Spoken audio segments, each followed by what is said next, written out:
Welcome. In this video, I'll show you how to export campaign report as a CSV here in Omnisend. All right, so first up, go ahead over to the left panel, click on reports, you'll have a drop down. Okay, and here just basically click on campaigns, wait for it to load, and then once it loads, you can now go ahead and go to the center of your screen right here, scroll all the way down until you find here we have campaign performance, and you will have right here, as you can see, the export data button. Just click on it. Now you can go ahead and select currently selected date range or all-time data.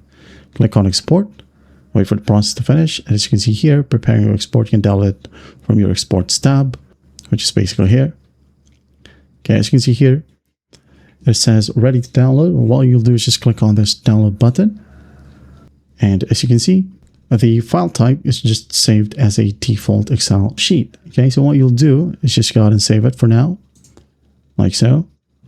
Now what we're going to do is just open up the folder. Now double click on the specific campaign report. Double click. Here we have the report. Click on enable editing. And again, if you're really sure that you wanted to change this one as a CSV file, just go to the top left, click on file right here. Now go ahead and click on save as. Now go ahead and go to the top right here and click on the drop down and just find CSV. Okay, click on it and then hit on save. And once done, go ahead and check it out on your desktop. All right, you'll have two items. One is the standard Excel file, and one is a CSV file. Right click and click on properties, CSV. Okay, you can double click on it to open it up, and here you have your CSV. Well, I hope this video helps, and I'll see you in the next one.